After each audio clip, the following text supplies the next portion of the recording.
Hello दोस्तों, स्वागत है आपका अपने चैनल एग्जाम इज ऑन पे। तो एक बार फिर से मैं हाजिर हूं 17 जून 2020 के इंपॉर्टेंट इवेंट्स के साथ। आप वीडियो ध्यान से देखें क्योंकि वीडियो के लास्ट में आपको 2 क्वेश्चंस के जवाब देने हैं। आज का पहला क्वेश्चन देखते हैं। किस स्टेट गवर्नमेंट ने अपना पहला मंकी पार्क स्थापित किया है?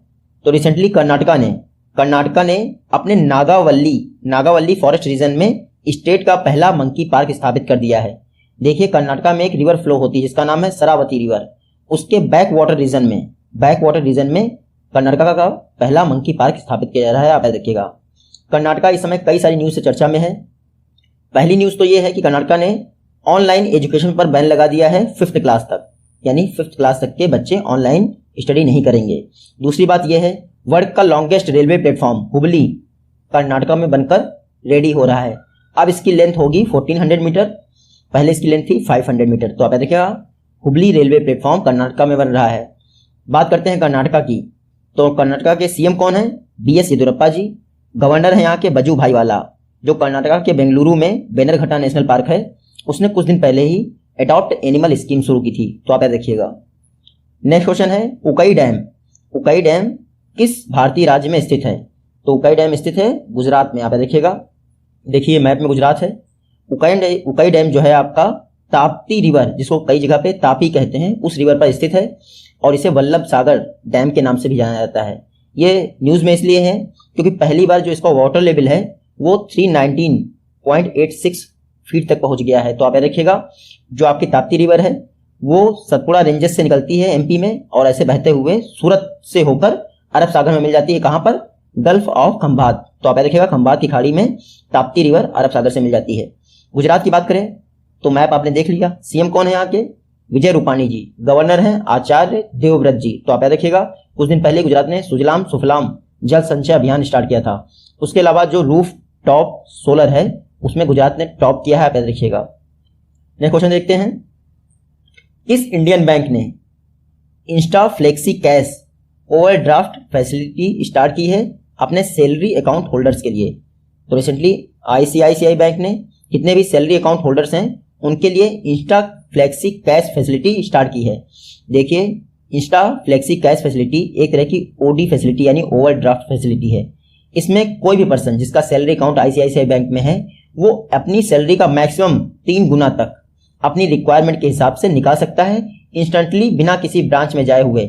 ऑनलाइन नेट बैंकिंग के द्वारा आप एक्टिवेट कर सकते हैं इंस्टा फ्लेक्सी कैश फैसिलिटी को। तो इसके बाद अपनी सैलरी का 3 गुना अमाउंट निकाल सकते हैं। तो आप देखिएगा, आईसीआईसीआई बैंक की बात करें तो 1994 में इसकी स्थापना हुई थी। हेडक्वार्टर कहाँ है इसका? तो मुंबई में इसका हेडक्वार्टर है। और सीईओ कौन है इसके? संदीप बख्शी जी। नेक्स्ट क्वेश्चन देखते हैं, गलवान वैली में इंडिया और चाइना के सोल्जर्स का क्लैश किस प्लेस पर हुआ है? तो गलवान वैली, जो कि गलवान रिवर के तलहटी में लद्दाख में स्थित है, वहां पर इंडिया और चाइना के सोल्जर्स की भिड़ंत हो गई है PP14 पर, यानी PP14 पर। इसका फुल फॉर्म क्या होगा? Patrolling point 14।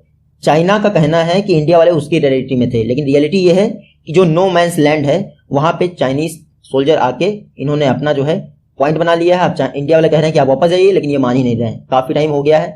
तो 15 जून की रात को इंडिया का पेट्रोलिंग पॉइंट, जो पेट्रोलिंग ट्रूप होता है, अपने कर्नल के साथ वहां पे गया था पेट्रोलिंग के दौरान, और इस दौरान भिड़ंत हो गई और इन्होंने जो है नुकीले कील लगे हुए लाठी, रॉड और ग्लव्स लेके आए थे, जिससे हमारे कई सारे सैनिक जो है घायल हो गए और धीरे धीरे वो संख्या कैजुअलिटीज में बदल गई।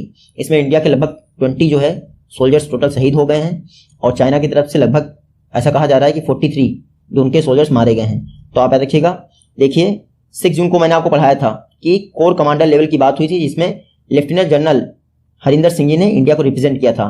उसमें कहा गया था कि सब लोग अपनी अपनी पोस्ट पे वापस चले जाएंगे। वही चेक करने के लिए हमारे इंडिया के सोल्जर्स वहां पे गए थे, लेकिन भिड़ंत हो गई। तो आप देखिएगा, इस समय इंडिया और चाइना बॉर्डर, देखिए ये तो आपका लद्दाख का मैप है। सिर्फ इंडिया चाइना बॉर्डर की बात करें अगर लद्दाख से अरुणाचल प्रदेश तक, तो टोटल 23 प्लेसेस पर इंडिया और चाइना के बीच में कॉन्फ्लिक्ट चल रहा है, जिसमें से गलवान वैली, पिंगांगसो लेक और हॉट स्प्रिंग डोगरा ये लद्दाख में स्थित हैं। तो ये 3 प्लेसेस का नाम याद रखिएगा आप। नेक्स्ट क्वेश्चन है, किस गवर्नमेंट एजेंसी ने अपने सभी CGST और कस्टम ऑफिसेज में ई ऑफिस नाम का ऐप लॉन्च किया है? तो recently CBIC central board for indirect taxes and custom ने सभी अपने ऑफिसेज में, जितने भी ऑफिस हैं ऑल ओवर इंडिया में लगभग 500 ऑफिस हैं, वहां पर ई ऑफिस नाम का एक मोबाइल ऐप लॉन्च कर दिया है। पर्पस क्या है कि सारा काम जो हो रहा है वो फेसलेस, कॉन्टैक्टलेस और पेपरलेस तरीके से हैंडल किया जाए। इसलिए इन्होंने अपने सभी CGST और कस्टम ऑफिस में एक ई ऑफिस नाम का ऐप लॉन्च कर दिया है। CBIC की बात करें तो कुछ दिन पहले मैंने आपको बताया था कि इन्होंने चेन्नई और बेंगलुरु में तुरंत कस्टम नाम का एक प्रोग्राम लॉन्च किया था। तो आप याद रखिएगा, CBIC का फुल फॉर्म मैंने आपको बता दिया, central board of indirect taxes and custom. 1964 में इसकी स्थापना हुई थी। इसके चेयरपर्सन कौन है? तो M अजीत कुमार इसके चेयरपर्सन है और इसका मोटो आप देखिएगा, देश सेवार्थ कर संचया। नेक्स्ट क्वेश्चन है, रिसेंटली किस कंट्री द्वारा GPAI को ज्वाइन किया गया है इसके फाउंडिंग मेंबर का तौर पर? तो किस कंट्री ने GPAI को इसके संस्थापक सदस्य के तौर पर ज्वाइन किया है? रिसेंटली इंडिया ने GPAI यानी global partnership on artificial intelligence, आप यहाँ फुल फॉर्म देख सकते हैं, इसको ज्वाइन किया है। ये हालांकि इंडिया का इनिशिएटिव नहीं है, USA, UK और यूरोपियन यूनियन जैसी कई सारी कंट्रीज का इनिशिएटिव है। पर्पस क्या है? एक रिस्पॉन्सिबल आर्टिफिशियल इंटेलिजेंस प्रोग्राम को डेवलप करना। इसके लिए इन्होंने GPAI का गठन किया है। इसका शॉर्ट फॉर्म GPay भी कई जगह पे लिखा होगा, GPay, आप उसको भी याद रखिएगा, GEEPAY, GPay भी लिखा होगा कहीं पे, तो आप कंफ्यूज मत होइएगा, हालांकि GPay ही है। इसको स्थापित किया गया है आर्टिफिशियल इंटेलिजेंस को डेवलप करने के लिए और उनका ह्यूमन असिस्टेंट के तौर पे कैसे यूज किया है इस विषय में GPay कार्य करेगा। हालांकि अभी GPay का सेक्रेटरिएट जो है पेरिस में ही स्थित है, जहां पर आपका OECD का हेडक्वार्टर है। तो OECD के हेडक्वार्टर यानी पेरिस में ही आपका GPay का सेक्रेटरिएट स्थित होगा और इसकी 2 रीजनल जो है ऑफिसेस होंगे, कहां पे? मॉन्ट्रियल में और एक होगा पेरिस में, आप याद देखिएगा। नेक्स्ट क्वेश्चन है, फॉर्मर लोकसभा MP माधवराव पाटिल जी का निधन हो गया। आपको बताना है किस स्टेट से बिलोंग करते थे। तो माधवराव पाटिल जी महाराष्ट्र से बिलोंग करते थे। ये है माधवराव पाटिल जी। आप याद रखिएगा, महाराष्ट्र के फेमस बैंक है जिसका नाम है जनलक्ष्मी कोऑपरेटिव बैंक, उसके ये संस्थापक भी थे माधवराव पाटिल जी। नासिक के रहने वाले थे, इनका निधन हो गया। आप याद रखिएगा, ये दूसरी पिक मैंने यूज की है, बंगाल के एक हेल्थ मिनिस्टर थे मोहम्मद नसीम, ये हैं मोहम्मद नसीम जी, इनका भी निधन हो गया। आप याद रखिएगा, मोहम्मद नसीम जी। इसके अलावा सेल के डायरेक्टर रह चुके हैं अतुल श्रीवास्तव जी, इनका भी निधन हो गया। आप याद रखिएगा, अतुल श्रीवास्तव जी, मोहम्मद नसीम और माधवराव पाटिल जी, तीनों लोगों का निधन हो गया। देखिए आर्बिट्रीज की न्यूज इतनी आ रही है कि हर न्यूज का मैं अलग क्वेश्चन नहीं ले सकता और ना ही वो सारी इंपॉर्टेंट है। एक क्वेश्चन कभी किसी एग्जाम में आ जाएगा, इसलिए मैं हर वीडियो में सिर्फ एक क्वेश्चन में सारी आर्बिट्रीज कवर करता हूं। नेक्स्ट क्वेश्चन देखते हैं, multi location claim settlement facility ये किस गवर्नमेंट एजेंसी द्वारा लॉन्च की गई है? तो recently EPFO employees provident fund of India, इन्होंने multi location claim settlement facility launch की है। देखिए इसमें होगा क्या, जो EPFO के रीजनल ऑफिस हैं वहां पर जाके कोई भी कस्टमर अपने जैसे पेंशन हुआ, PF हुआ, प्रोविडेंट फंड हुआ, उससे रिगार्डिंग किसी भी क्लेम का सेटलमेंट ऑनलाइन तरीके से कर सकता है। पर्पस क्या है? कोविड-19 के दौरान लोगों को कम से कम बाहर निकलना पड़े और कम से कम दूर का ट्रेवल करना पड़े, उसको अवॉइड करने के लिए इन्होंने multi location claim settlement facility launch की है। तो EPFO की आप याद रखिएगा, multi location claim settlement facility. EPFO की बात करें तो एम्प्लॉयज प्रोविडेंट फंड ऑर्गेनाइजेशन, 1952 में इसकी स्थापना की गई थी। हेडक्वार्टर कहाँ है? न्यू दिल्ली में है। ये मिनिस्ट्री ऑफ लेबर के अंतर्गत कार्य करता है, आप याद रखिएगा। और इसके कमिश्नर कौन है EPFO कमिश्नर? तो सुनील बर्थवाल जी इसके EPFO कमिश्नर हैं। नेक्स्ट क्वेश्चन है, इंडिया का पहला गैस ट्रेडिंग प्लेटफॉर्म जिसका नाम है इंडियन गैस एक्सचेंज या IGX, किसके द्वारा लॉन्च किया गया है? तो रिसेंटली धर्मेंद्र प्रधान जी जो हमारे पेट्रोलियम मिनिस्टर हैं, उन्होंने जी IGX नाम का इंडिया का first nation wide online delivery based gas trading platform launch किया है। ऑनलाइन डिलीवरी बेस्ड मतलब क्या है? देखिए यहाँ पे आप गैस की ट्रेडिंग कर सकते हैं, जैसे आप नेशनल स्टॉक एक्सचेंज में शेयर्स की ट्रेडिंग करते हैं, वैसे ही IGX पर आप गैस प्राइसेस की ट्रेडिंग कर सकते हैं। यहाँ पे देखिएगा, जो IGX है इसको इंडियन एनर्जी एक्सचेंज, जो इंडिया गवर्नमेंट का मार्केट प्लेटफॉर्म है इंडियन एनर्जी एक्सचेंज, उसकी 100% सब्सिडी के तौर पे स्थापित किया जाएगा। तो IGX जो है IEX का यानी इंडियन एनर्जी एक्सचेंज का 100% सब्सिडी होगा। आप देखिएगा, कुछ दिन पहले ही हमारे पेट्रोलियम मिनिस्टर धर्मेंद्र प्रधान जी ने SCL दास की अध्यक्षता में कमेटी बनाई थी। उसका पर्पस था जो बाघजन गैस फील्ड है असम में, वहां पर आग जो लगी है वो किन कारणों से लगी है इसकी इंक्वायरी करने के लिए SCL दास कमेटी बनाई गई थी। नेक्स्ट क्वेश्चन है, minister of state for home ministry ji Kishan Reddy ji ने जर्मी बैन नाम का एक डिवाइस किस इंडियन सिटी में लॉन्च किया है? तो हमारे राज्य मंत्री हैं गृह मंत्रालय के कौन? जी किशन रेड्डी जी। इन्होंने जर्मी बैन का नाम डिवाइस लॉन्च किया है कहाँ पे? हैदराबाद में। आप याद रखिएगा, हैदराबाद में इन्होंने लॉन्च किया है। जो जर्मी बैन डिवाइस है ये एक तरह का सरफेस क्लीनिंग डिवाइस है। और देखिए 99.99% जर्म्स को ये मारता है सरफेस क्लीनिंग के दौरान। तो इसका सबसे ज़्यादा यूज़ कहाँ हो सकता है? जितने हमारे हॉस्पिटल्स हैं या हेल्थ फैसिलिटीज़ हैं वहाँ पर इसका मैक्सिमम यूज़ किया जा सकता है जर्मीवैन। तो आप याद रखिएगा, जर्मीवैन को अटल इंक्यूबेशन सेंटर द्वारा डेवलप किया गया है और इसको लॉन्च किया गया है जी किशन रेड्डी द्वारा। कुछ दिन पहले ही होम मिनिस्ट्री ने जी किशन रेड्डी जी की अध्यक्षता में फ्रीडम फाइटर्स वेलफेयर के लिए कमेटी भी बनाई थी, मैंने आपको बताया था। एक क्वेश्चन देखते हैं, international day of family remittances ये किस डेट को ऑब्जर्व किया जाता है? ये प्लेस नहीं है, सॉरी। तो किस डेट को ऑब्जर्व किया जाता है international day of family remittance? ये प्रत्येक वर्ष 16 जून को ऑब्जर्व किया जाता है। देखिए, यूनाइटेड नेशन द्वारा 2015 से प्रत्येक वर्ष जो है 16 जून को international day of family remittances observe किया जाता है। पर्पस क्या है? जो लोग बाहर विदेशों में रह रहे हैं वो अपनी फैमिली की इकोनॉमिक कंडीशन को बेहतर करने के लिए हर वर्ष रेमिटेंसेस के तौर पर डॉलर्स को इंडिया भेजते हैं। तो इसको प्रमोट करने के लिए और इसके विषय में अवेयर करने के लिए प्रत्येक वर्ष international day of families remittances 16 जून को मनाया जाता है। आप देखिएगा, इस बार का जो 2020 का थीम है international day of family remittances का थीम क्या है? Remittances our life line. ये है theme, remittances our life line. 15 जून यहाँ पे जो है, इस दिन मैंने आपको बताया था ग्लोबल विंड डे, और दूसरा कौन सा? World Elder abuse awareness day. ये 2 डेज थे आपके 15 जून को। 14 जून को आप क्या था? वर्ल्ड ब्लड डोनर डे आपका 14 जून को था। 13 जून को क्या था? International albinism day. तो ये चारों दिन आप याद रखेंगे। नेक्स्ट क्वेश्चन देखते हैं, कोविड-19 पर मिस इन्फॉर्मेशन को कर्ब करने के लिए वेरीफाइड नाम का इनिशिएटिव किसके द्वारा लॉन्च किया था? देखिए, कोविड-19 पर भ्रामक बातें फैलाई जा रही हैं, उनको कर्ब करने के लिए यूनाइटेड नेशन ने वेरीफाइड नाम का इनिशिएटिव लॉन्च किया था। इसमें 12 देश इसका सहयोग कर रहे हैं, जिसमें इंडिया भी शामिल है। देखिए, यूनाइटेड नेशन का एक ऑफिस है जिसका नाम है United nation department of global communication या UNDGC आप कह सकते हैं। इसके द्वारा कुछ इंफॉर्मेशन वॉलंटियर्स का रिक्रूटमेंट किया जा रहा है जो डिजिटल फर्स्ट रिस्पॉन्डर्स के रूप में जाने जाएंगे और वो लोगों को रियल फैक्ट बताएंगे कोविड-19 के विषय में। तो आप देखिएगा, वेरीफाइड इनिशिएटिव यूनाइटेड नेशन के द्वारा लॉन्च किया गया है लोगों को कोविड-19 के विषय में रियल फैक्ट प्रोवाइड करने के लिए। अब बात करते हैं यूनाइटेड नेशन की।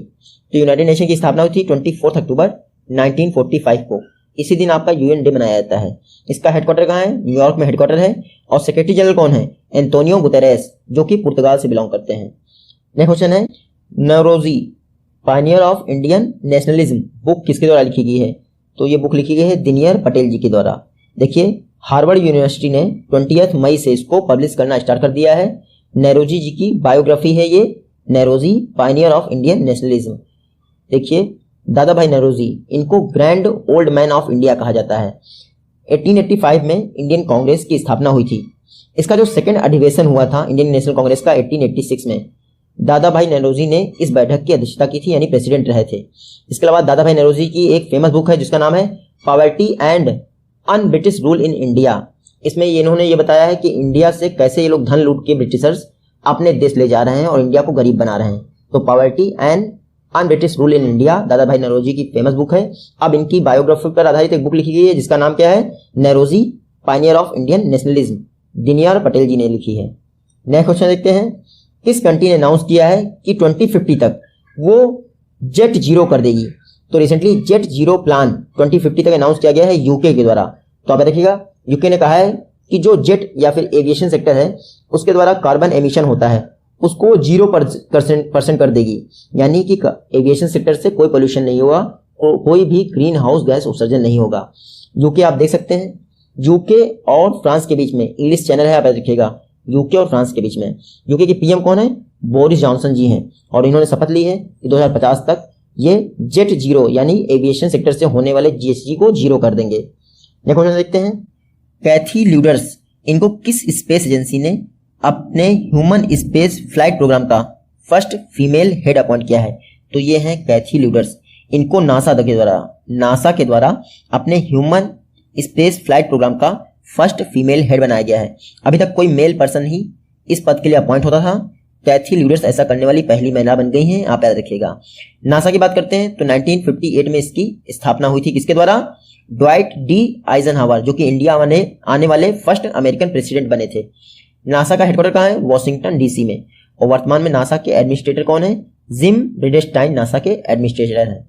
तो कैथी ल्यूडर्स नासा के ह्यूमन स्पेस फ्लाइट की फर्स्ट फीमेल हेड हो गई हैं। नेक्स्ट क्वेश्चन है, जंप स्टार्ट पैकेज ये जो है किस फूड डिलीवरी कंपनी के द्वारा अनाउंस किया गया है?